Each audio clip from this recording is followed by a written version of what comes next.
Welcome to Dare to Lead, a Hallian podcast, the show that empowers you to navigate leadership, career and business in today's dynamic landscape. I'm your host, Stuart Fry, CEO of Hallian.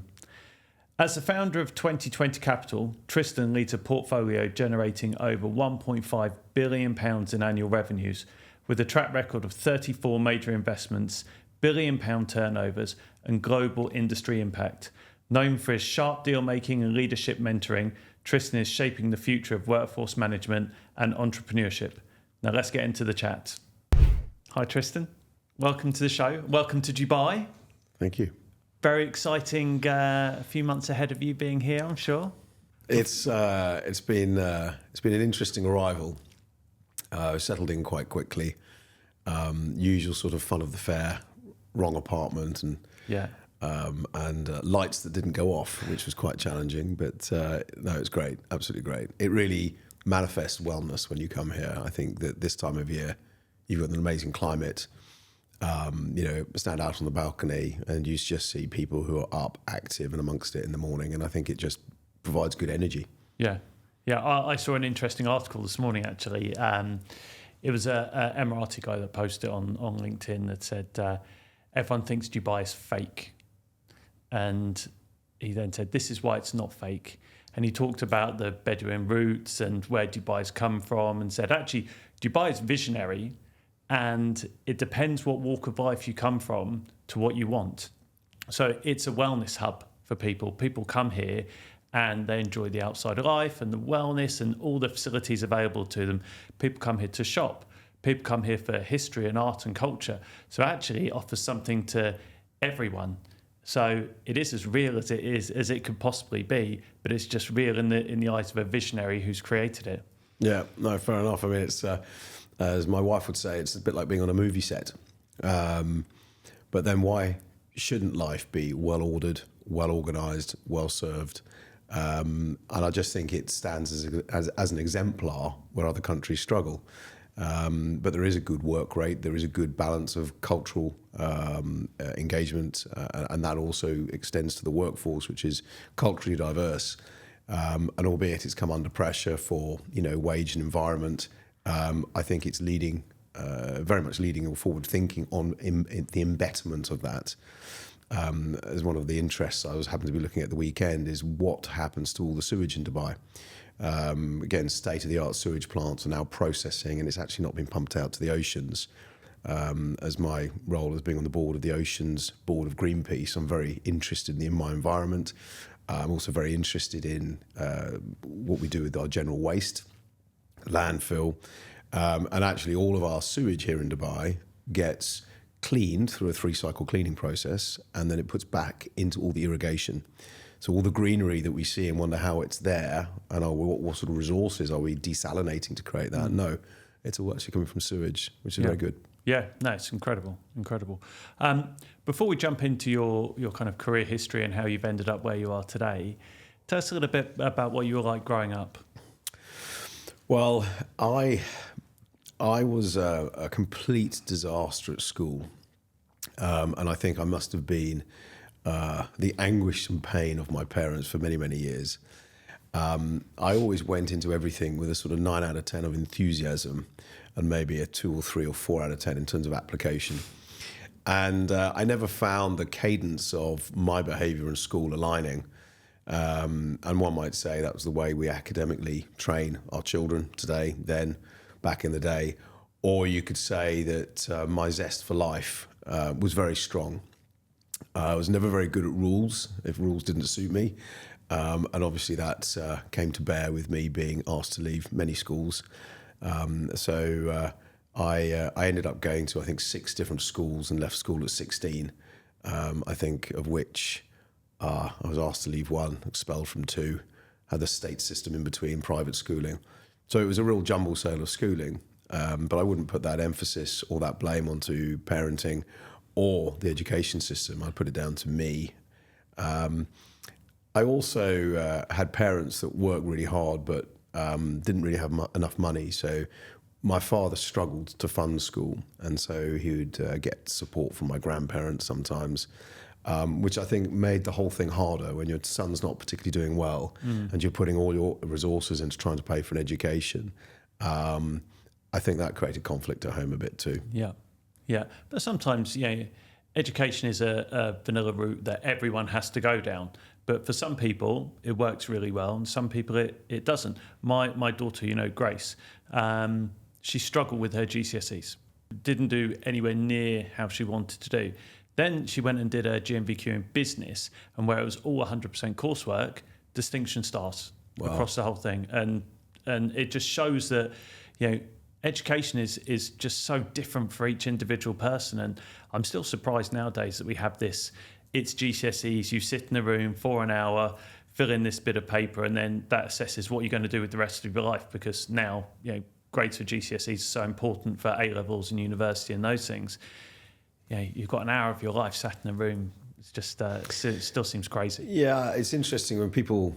I've got two children, and one's a final year law at UCL, and the other one is lower sixth. And it becomes quite an interesting debate, because they said, well, Dad, you've done all right, so why should I be putting the effort in? And so I've worked on understanding my own narrative to why I support school. And I support school at a primary level, at a GCSE level, an O level, or baccalaureate, or a university level. And it's because it sets a standard for your ability to concentrate and focus on something. It sets your standard for an element of discipline and application. However, I don't believe that what most people study for takes them on to what they effectively do, unless you're going to be a doctorate, an accountant, or a lawyer, which tends to have quite specific learnings. But it sets a marker of understanding and learning. And what I say to my boys, I said, find something interesting. Don't think about your career today. Find something interesting. If you like politics, do politics. If you like economics, do economics. If you do history, do history.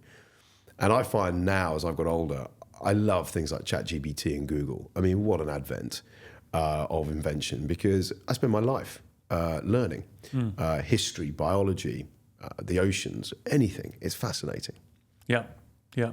You've become a role model for a lot of people. Who was your role model growing up? Well, I'm not sure I had a role model as I grew up. I had a lot of determination, but I didn't have a sort of fixed idea of where that would take me. I knew that we didn't have a lot of money. I didn't have summer holidays every year. It was just a life where I started working very early on, and I really enjoyed having the ability to have a few quid in my back pocket. So even at the age of 11, it was work, work, work. It was the 2 paper round gig. It was always having enough money to go to school, because some of the other kids would have pocket money. I wouldn't get pocket money. And therefore, I always wanted my own resources. And I was so excited about anything that was machine operated, boats, engines, motorcycles, cars. I was fascinated in, as soon as I could get my hands on one of them and have a play with it, I was out in the world. Yeah. So no real role model. I admire many people. I think latterly in life, I've spent more time learning and observing people. But at the time, it was all about finding some sort of economic independence, I believe. Okay. And so you're a 16-year-old Tristan. You've just finished school. How did you get to where you are now? What was that first step you made? So the first step was I ended up in Cyprus. I met a guy at school whose father had set up a import-export business with a South African Greek Cypriot.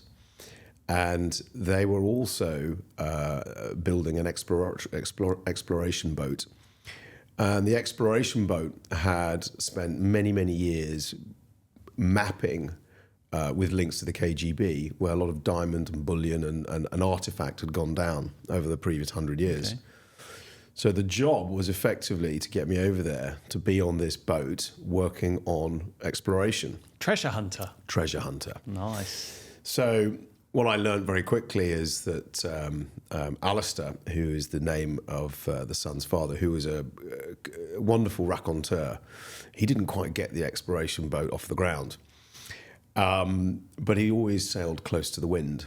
And so the next thing I found myself doing was carrying 200-pound cases of satellite equipment into the first Gulf War.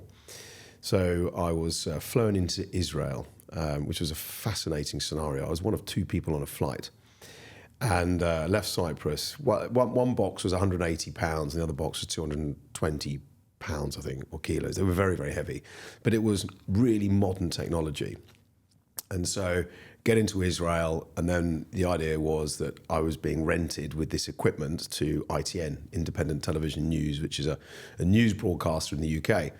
And then it was a case of getting into Baghdad. And what you had during this war in 91 was the first war when you had real sound transmitted at point of time. So you didn't have camera like you do today with real-time footage passing, but real-time sound is where it started. So I remember opening these two cases up and learning when I was in Cyprus how to operate them. And it looked like an inverted umbrella and one of those binophones that your grandma might have had when she was losing her sight to dial up a number. And you would work out where the satellites would be passing, and you'd basically tilt the umbrella, dial up the binophone, and that's how it was. And you'd have a generator to give it power. So as a young lad, I found myself in the Gulf War, oscillating between those countries of that territory, ending up in Jordan, coming back via Egypt. And that was an awesome time, great experience.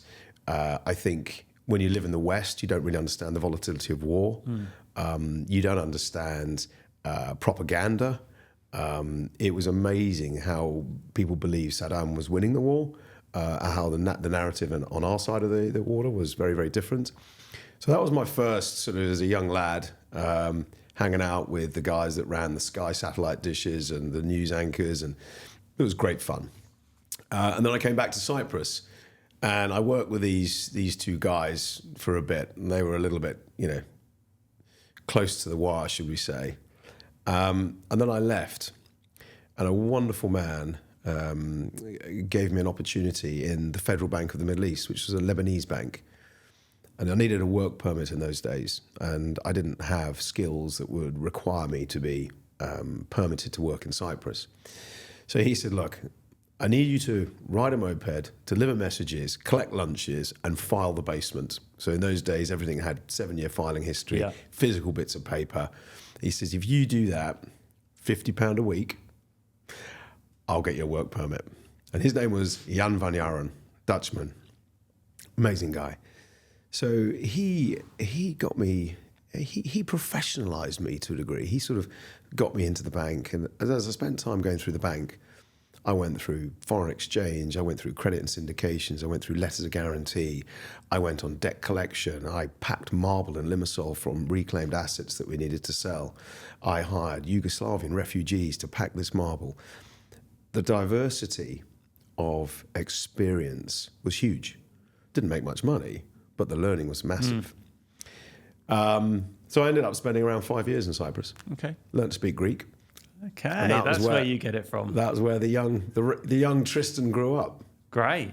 That was people say to me, "What do you class that point in your life?" And I'd say, "That would be my university." That would be my university. Yeah. So, what was the vision behind founding 20 Capital?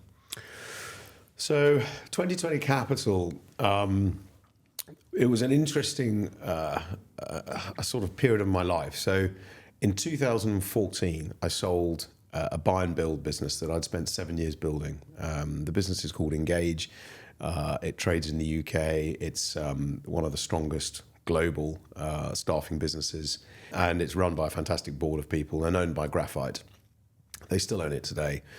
But part of the deal when I sold it, as I was the chairman and I had put together 9 acquisitions to build this business up, was they said, you need to stand down from the marketplace. We needed you locked out for a couple of years. So I had 2 years of covenants.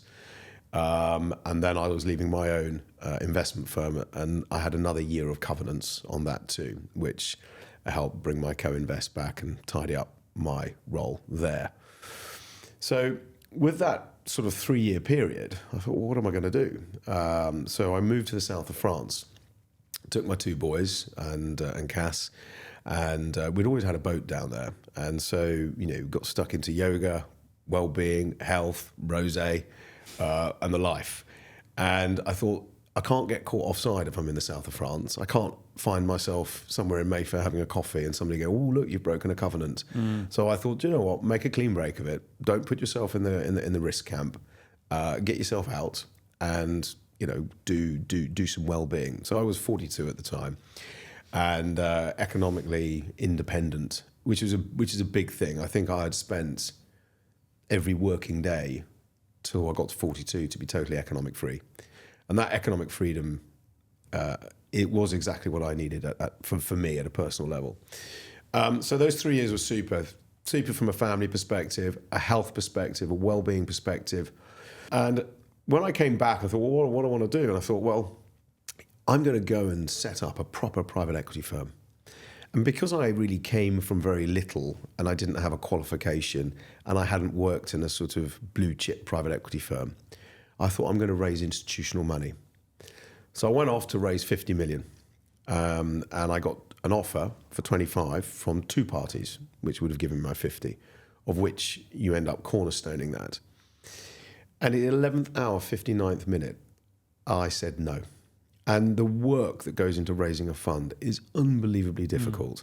I had to diligence the previous 7 years of experience. I had to diligence every single thing I had done to get an understanding of my returns, how I used debt, where the equity returns were, et cetera, et cetera. It was very, very thorough. And I'd put a lot of time into it. So it was a very hard decision to say no. But the reason why I said no is I thought, if I could find me, I'd lend me money. So the smart guy here is the guy that's about to give me 25 million.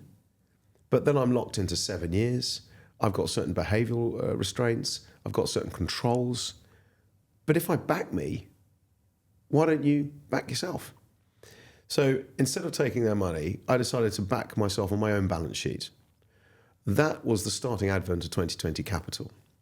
So my first couple of investments were a business called BWP, which it's a timely podcast because about 6 weeks ago, that was my first investment. After 7 years, we sold down 40% of that business to the British Growth Fund.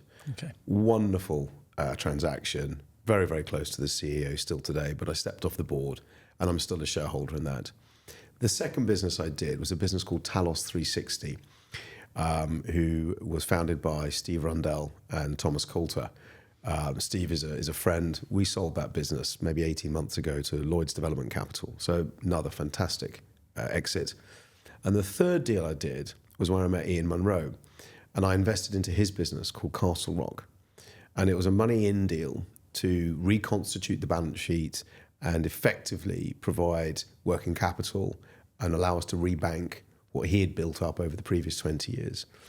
And they were the first three deals. And part of it was I'd met Ian and I met Jamie, and Ian and I had been friends for a number of years. And he was very clear on wanting to paddle his own destiny and not have another shareholder in the cap table. And so when I came in, it was we walked gently together into that role. And part of it was I explained to Ian what I did in my buy and build and sort of asked him, would you consider participating with me in that? So the next couple of years, we sort of moved Ian and Jamie out of Castle Rock into 2020. And then 2020 became the investment vehicle that allowed us to go from, I think in those days, Castle Rock was a 50 million business. And we are now at 1.5 billion and have oscillated just under 2 billion in revenue. And we are now a closely knit operating team, and obviously we've expanded and we've got quite a few people who support the business of 2020 Capital. But that's how it started. Nice. Backing myself. Yeah, yeah. So you've got 1.5 billion pounds worth of revenue, probably the biggest PE fund in workforce management. You've got all these different assets. How do you put Tristan, your special secret sauce, into all of those? So it's an ever evolving process. So in the early days, I would participate on every single board. I would very much participate in the first 90 days of acquisition. I would almost be weekly with the leading CEOs, trying to support them commercially and operationally. And I think what I've tried to do is create more empowerment into the businesses themselves, try and focus on better people, and actually focus on what should be covered off in the boards and how those board constructs work together, and then support the leaders more in a pastoral way than a sort of chair leadership way. And that's something that I'm constantly evolving into. I've actually appointed a couple of chairmen into the portfolio who report to me, but me and I don't have to go into the board every month. And I've been ascertaining, what do leadership lose, and do I feel out of control with lower cadence attending these businesses through the board?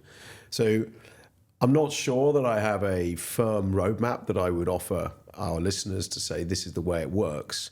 What I would say is you have to be very conscientious, and you have to be able to self-view your role in staying useful and valuable to these businesses. And if you feel at some point, or at one point you're not, then you need to find another way. And that's quite hard, particularly when you grow to be quite big. You think you are the important one. You can have an ego. So my counsel to anyone is leave the ego outside, get into the uncomfortable conversation with yourself, and find a way to self-review how useful you are in that. Because management teams can outgrow you. Yep. And I think it's really important that they do. The greatest problem I can have is somebody says, I've fixed it all, I've done it all, I've got free time. They've elevated to such a level that they become a really useful asset to me. Yep. But most people think about it the other way. They say, well, hold on, I've done myself out of a job. What use do you have for me? I'm saying, no. The hardest thing we have is to find good people. There's many, many people. It's really hard to find good people. Yeah. That leads quite nicely onto this. So you've gone through periods of leadership where you've led individual people doing jobs, whether it's FX teams or whatever it is. You've led those individuals. How do you lead people who are CEOs of businesses that lead others? So the starting point is to understand at a human level a little bit about each other. So what are your aspirations for that role in the CEO? Where do you believe your strengths are? And making sure that you try and make the baby steps to supporting leaders' strengths, not playing to their weaknesses, and aligning their interest and your interest together. And if there is a misalignment, it's working through that. So I'm a great believer of the way to lead people is to try and show, not tell. I think in the tell world is where we might have all come up from, but it's kind of like, what does good look like? Well, if nobody's ever seen what good looks like, then you've got to kind of show what good looks like. So I'm very much through I suppose influence. It's influence. So I never fall out with management teams. I can have clear conversations. I can have difficult conversations, but I back myself through the power of influence and knowledge to be able to work with them on moving businesses forward. Because ultimately, you both want the same thing. You want good growth, you want successful outcome, you want to be proud of what the businesses you build, you want to be proud of the people who work for you, you want cultural alignment. There are many levers that you all absolutely want to work to. And what is fascinating in the workforce space is every time I walk into a new acquisition and a new business, everyone stands thinking, oh my God, what are you going to do? You're going to fire us all. And I stand thinking, oh my God, are they all going to leave? So ironically, we're beautifully aligned in the risk profile. And I remember with one business, it had been through quite a difficult time. It had been bought by PE. PE hadn't done a great job with it. It had gone through 3 transactions in as many years.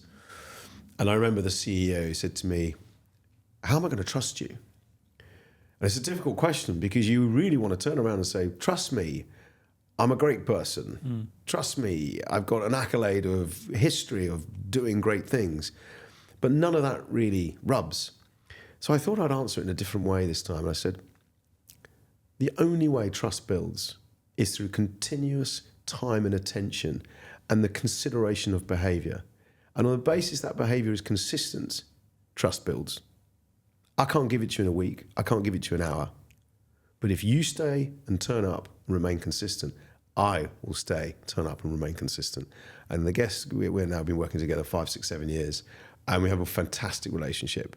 And I've been to Glastonbury with this person. I think that she's a phenomenal leader in her own right. So, yeah. Great. You've been responsible quite famously for a £1 billion turnaround of one of the businesses you acquired. What are the insights you give to a project of that kind of magnitude? Don't leave anything to chance. Don't leave anything to hope. You can only manage what you can control. So again, don't beat yourself up on things that don't go well, but know the bits you can get your hands into. Make sure you understand what you're putting your hands on, and make sure you focus on what you can actually move. And I think, a lot of people will sometimes struggle with that. Things that are outside of their control. Oh, if only my boyfriend would be like this, if only my girlfriend could consider that. We can't control these things. And it's the same in business. So understand what you've got to deal with, get the data. And the real thing about understanding the transformation of business is not the ideas that come off the table or the strategy of a great management team. It's actually in the execution. There are many, many good ideas. There are some phenomenal strategists. But when it really comes down to an outcome, it's the execution that makes the difference. Yeah. You're at the forefront of workforce management industry. You have deals come across your desk all the time. What trends do you see? What do you think this next 12 months is going to mean for us in the business?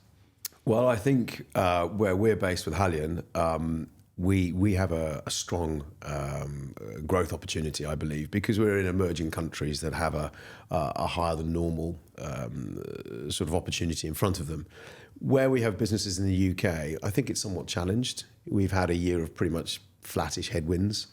I think we entered last year, I should get this right now because we're in 2025, so we entered 2024, nobody really knew, but you kind of felt that you were okay.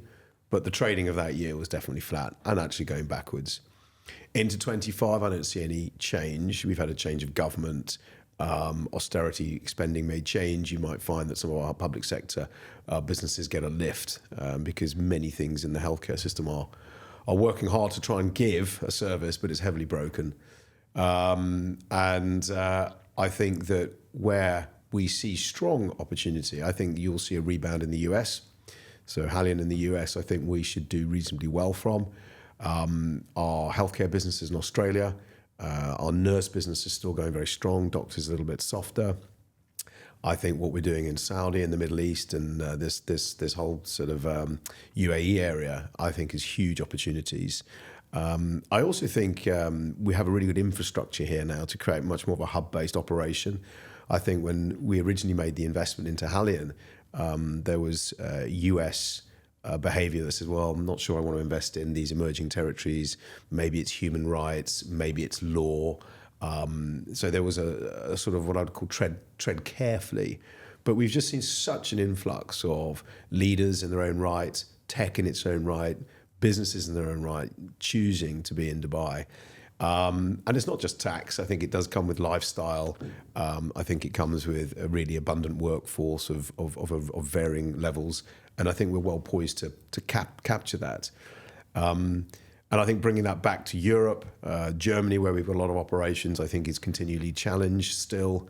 And I don't see that changing in the next 12 months.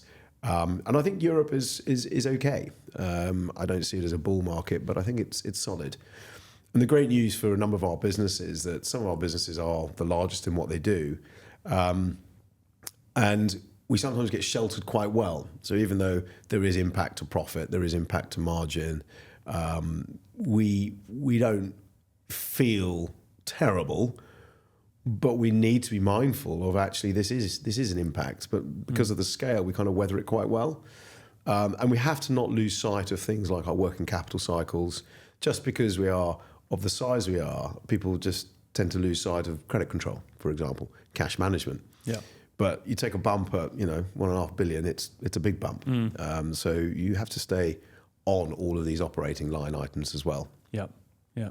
So we're from the era of Rolodex and faxing CVs and we are, are we? We are. Yeah, I've seen technology in workforce management just change dramatically over the last 36 months, much more than the years previous to that. And now, like you mentioned earlier, you've got things like ChatGPT. How do you think that technology will influence the workforce management businesses over the next 12 and 24 months with the introduction of AI in recruitment and technologies like that? I mean, this is a fascinating topic. In fact, we could probably do another session on this altogether. So the noise of AI impact into workforce is at a stratospheric level. So everyone has a point of view, everyone has some narrative on it, and everyone believes the world's going to change fundamentally over the next 18 months in workforce. And I'm not saying that's right or wrong, but if you go back to an earlier point I've made, is how do you apply it? So if I go back to our Rolodeck days and the job boards came out, everyone said, well, the world of a recruiter, we're screwed. God, job boards are going to take all our jobs. Who's the biggest user of job boards? Yeah. The recruitment companies. LinkedIn comes, right, we're done for. They're all nicking our database. We've got recruitment companies giving their databases to LinkedIn, and we're the biggest user of these services. So alchemy has always been, and never yet achieved, whether it be on contract or perm labour, where candidates can really generally self-serve, pre-qualify, and the client can pre-qualify and self-serve without having 100 CVs, making sure they had laser precision in what they were able to pull. But it doesn't quite work. So there's a lot of tech emerging, and there'll be a lot of people very futuristic on what and how tech is brought into it.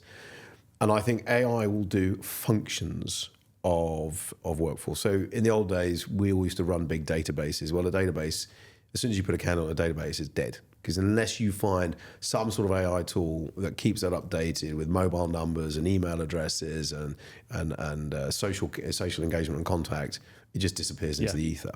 So I think AI will play a big part in that. We have another, so all the doctors we place, if you take the UK, for example, there's something like 120 checks they've got to go through, all the bloods they've got to go through, the Criminal Records Bureau they've got to go through, the GMC they've got to go through. AI can absolutely create an automation around that. The problem happens when the other side of that is not AI and it doesn't respond. So you need to get a CRB check, and you need to get that through the police, and they have a system for that. But if they haven't sent it back, you need someone to get on the phone and chase it. So I think it's going to take time. I think it will evolve. There is an interesting space at the moment between outsourcing, which is a big part of, I think, workforce. We put a lot of outsourcing, whether it be Sri Lanka, whether it be India, whether it be South Africa, to run process at a lower cost rate. I think we could also do a bit of that in Dubai. And I think AI will take segments of workforce process. But I think when it really comes down to identifying key talent, particularly where we are in Hallion, it's not industrial workforce. It's not volume blue-collar workforce. It's highly skilled people. Until you pick up the phone and say, Tristan, can I interest you in this? You're not getting my appetite, and you're not finding my interest online because I'm too busy. So the only way you get hold of me is someone has to tap me on the shoulder or pick up the phone to me. So I think the role of the recruiter is super important. I think the data that they effectively will be working from will be highly cleansed and probably a lot more relevant, so we could be quicker. And that might make our pricing more effective for the end user and the way we serve our customers. So I don't see a magic bullet, but I see evolution in many, many corners. Yeah. Could you see 2020 Capital investing in software rather than traditional workforce as technology continues to evolve? Would that be a sensible move for you to invest in something you can roll across your whole portfolio? Oh, this has been something I've spent a lot of time on. So Talos is technology. Yeah. It started off as an ATS system and became a fully integrated workforce solution tool. So I've had many stabs at technology. And I think around the boards, and if any of our boards are listening to this, they'll have a wry chuckle. Because whenever we get into the technology discussion, and a lot of people want to make their own technology, I will always say, you'll spend double the budget and end up with half the outcome, and it'll take twice the time. So you're much better off to find somebody who has done tech, written tech, and buy their product or buy their business than it is to self-create. Now, when it comes to investing in businesses in this space, it's really hard to diligence because a lot of them will tell you that they are pre-profit. Some of them will tell you they're pre-revenue. So the question is, how do you value that? And how do you know if you've got it right? So in part of your business rules, you've got to ascertain what is acceptable. So, is it ARR, annual recurring revenue? Would we accept ARR with no EBITDA? Maybe. So I'm eyes wide open, but I would be going for something with a little bit more scale than too early stage. I think my experience of the last 20 years is the world is littered with technology that was wonderfully conceived, but never really made the mark, never really brought the gains that it anticipated. Okay. And we've talked about all the successes that you've had. What about setbacks? Can you give us some scenarios where you've had a significant setback, and how did your leadership style drive you through that? Yeah, there are setbacks, and just like education, and when I went to school, and people would look at that as a failed education, I would actually look at it as learning through failure. And I apply the same in business. I said it's very easy to cavorr and backslap when everything's going well. And I think the smart leaders are the ones that really dive into the discomfort of self-analytics on where they failed, or where they. I usually don't use the word fail. I say better or worse. So, was it your judgment? Was it your inexperience? What was it that brought you to an outcome that was suboptimal? And yes, I've had a fair few of those. And I think the first one that I had, I bought a retail business. And I bought it because it was struggling. I bought the debt out. I bought the debt effectively of the business. And I ended up running a business with sort of 8 stores, an eventing business, a wholesale business. We weren't big enough really to be producing in China, but we had to produce in China. The batch numbers were 1,000 per colorway. And I remember sitting around the table with people saying, what's your block number for that? And what's your size? I just didn't know. So this is what I call my MBA of life, because this business basically bankrupted me. So when I'd put in all the money I'd made, and this is in the early 2000s, and I bought this business, and I remember being at the 11th hour, and the guy that was the wholesale who was dealing with the liaison in China, he was a pretty hard-nosed bugger. And the defining moment came as I'm at sort of 7, 8 o'clock at night in the warehouse in Stockbridge, which is in a farm effectively. And I had a black Porsche, and 2 guys in a Sherpa van turned up, and they said, "You owe us money." And it was a look like, okay, I'm trying, but I'm struggling and I haven't got any cash. You owe us money, and I need to take something away. So it was that moment in time which was a bit defining, which either I was going to, have my head put through the door, or they were taking the car. They took the car. Yep. But recognizing that's where it had got to, we were screwed. Cass had Jake. Jake was 1 year old. We were renting in Hampshire, and I said, how do I do this? How do I find a way out of this?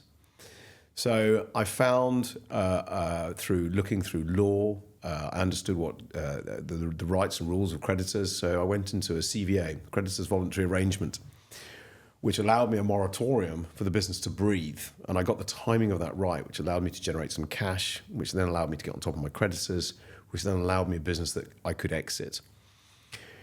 But it kind of pushed me to the brink. And I remember going home one night and saying to Cass, darling, you need to get back to work. And as good as gold, she did. And she was an IT contractor, and she started going back at a heavily discounted rate. It was tough because she didn't want to leave young Jake behind. I then ended up being daddy daycare for a fair bit of time. And she went back to work, and I had to reinvent myself. So that was. I look back on it, and I look at I look at the enthusiasm of going into the deal.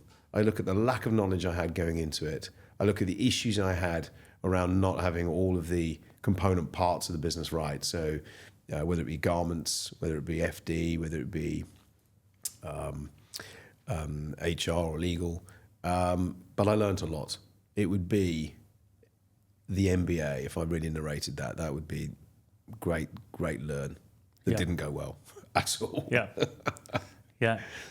Well, maybe your PhD is still to come. Oh, let's hope not. Let's hope it's on something else.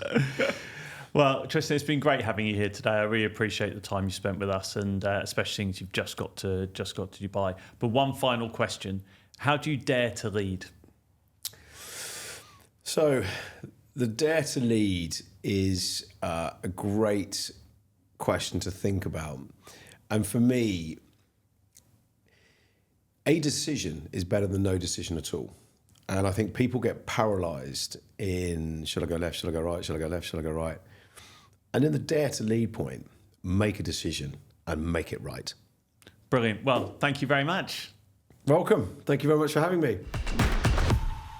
Thank you for joining us for this insightful episode with Tristan. We explore his journey as an entrepreneur, his approach to navigating complex acquisitions and billion-pound turnovers, and the leadership principles that have guided his success to date. We hope his story and insights inspire you. Stay tuned for more conversations with trailblazing leaders, and be sure to follow us on LinkedIn at Hallion, or visit www.hallion.com to learn more. Thank you.